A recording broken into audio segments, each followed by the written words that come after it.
Hello my friends, today we are making a hearty beef stew. I'm starting off by sauteing 8 slices of bacon that I have put in my preheated Dutch oven, and that will cook until it gets crispy. If you are new here, I'd like to take this moment to welcome you to my channel. My name is Jamie and I make videos about cooking mostly from scratch and homemaking and organization. Now while this bacon cooks up, I'm going to add half a cup of flour to my cubed beef to help it brown a bit and give the stew a nice savory flavor. Tell me in the comments below if your family loves stew. In my family, we particularly love beef stew, so this gets made pretty often. Now I'm removing the bacon from the Dutch oven and I'm going to set it aside, but I'm going to leave the bacon grease because I'm going to need it to help brown the beef. And here you see me adding in half of our beef to begin to brown and lock in those juices.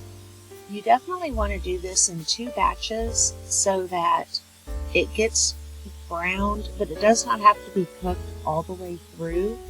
But you don't want it like overcooked. We don't want to make it tough.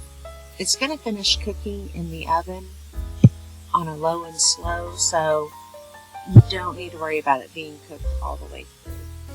Here I'm adding the first batch into the same bowl that I have my bacon resting in, and I'm cooking up the second batch, and then I will add it to that same bowl while I deglaze my pan and get ready to saute my veggies and garlic.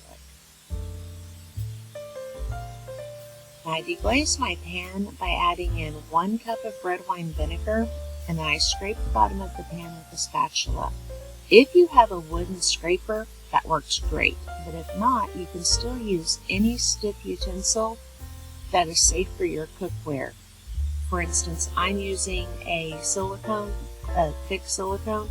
I would not use metal because it would scratch up my cookware, so that's why I use this particular spatula.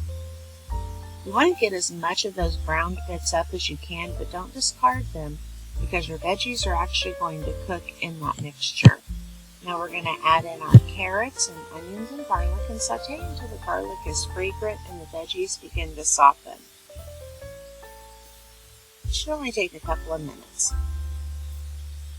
Now I'm going to add in 1 can of tomato paste, and I'm going to give that a good stir before adding in my 6 cups of bone broth or stock. Then get everything mixed well.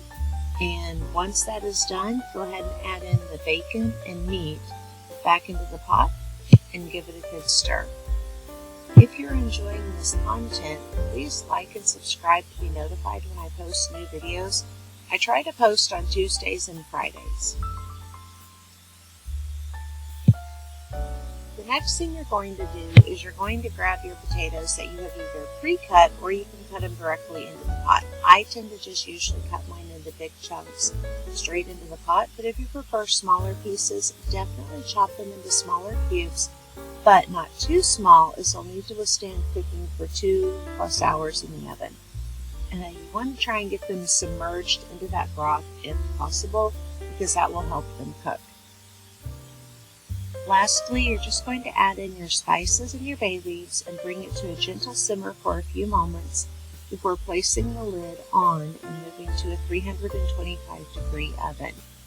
You're going to let this cook for about 2 to 2.5 hours in the oven with that lid on. If your oven cooks fast, mine tends to cook a bit slow, then you may want to check it a little bit before then.